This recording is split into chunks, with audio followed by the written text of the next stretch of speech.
this is Miniman of Stick Page Portal Forums, and I've decided to make a small, quick tutorial on how to make a quick animation in Macromedia Flash, since there's so many people asking on how to do it.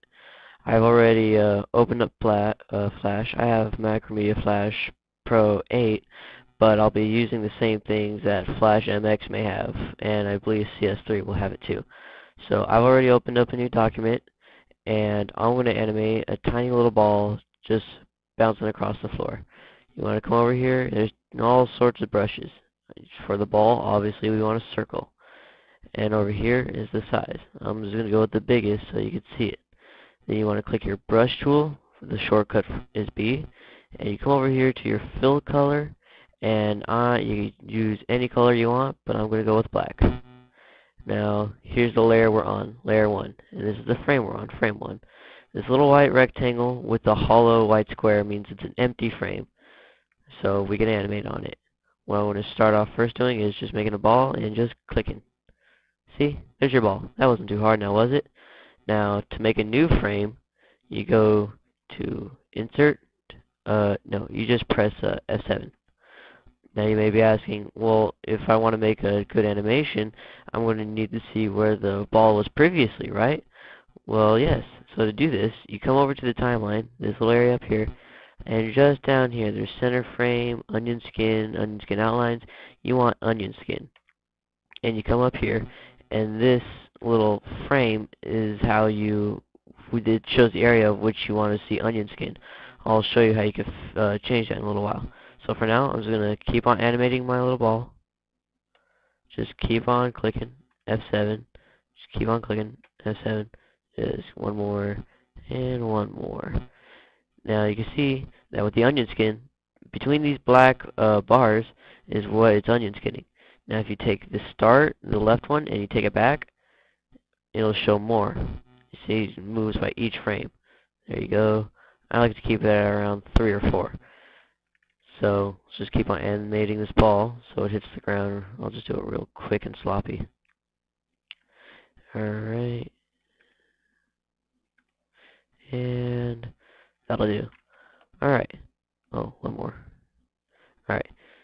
So here's your little animation. You can bring this red bar up here. Just grab that and bring it to the beginning and press enter to preview it. As you can see, it's a bouncing ball. Now if you want to preview it in how it'll look, you go to Control Enter, and there you go. You have your little ball bouncing. Whoa, I'm not sure what that was. But yeah, you got a little ball bouncing. Now, there's also a big problem with people asking, well, how do you make it smooth and blah blah blah. The only way you can really make it smooth is like this. I'll open up a new document to show you. Just one second, let me get some good dimensions here. Alright, now to get some smooth animations, there's two things you have to remember. One is a higher frames per second, which you can find by going to Control J, and the document properties will show up. And over here is your frame rate. The bigger the number, the faster it'll go.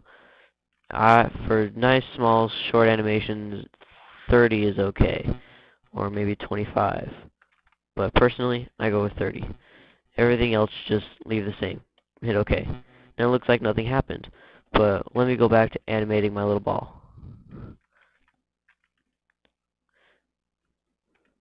Just little ball falling. Falling little ball. Alright. Now, when you play it, it goes a lot faster. Almost too fast. Well, that's because I screwed up, and you probably did too if you listened to me. Now, the second thing you need to know about smoothing is very small movements. So here's your first ball, right? Now normally you probably went like that and you put the ball somewhere like that, right? Well, since the frames are playing fast, it's going like that really fast, so it doesn't look so realistic. To make it look realistic, just move the ball very close to it like that. And it takes time, but eventually it pays off. I'll just continue to do this.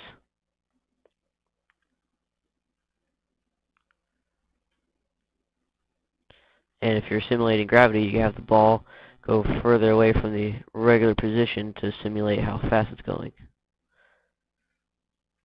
See how I'm doing that.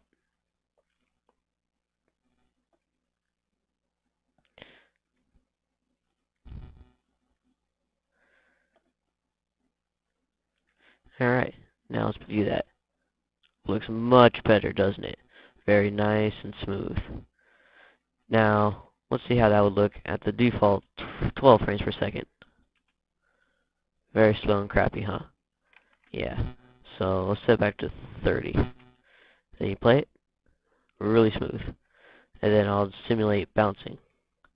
Just hit the ground, and then it bounces up. And it springs over to the other end of the screen.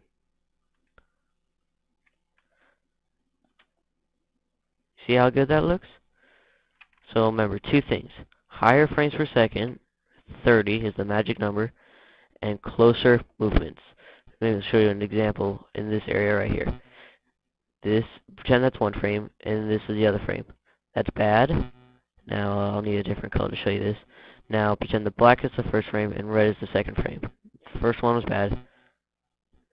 Oh, whoops, sorry, wrong color. That one's bad. That's good.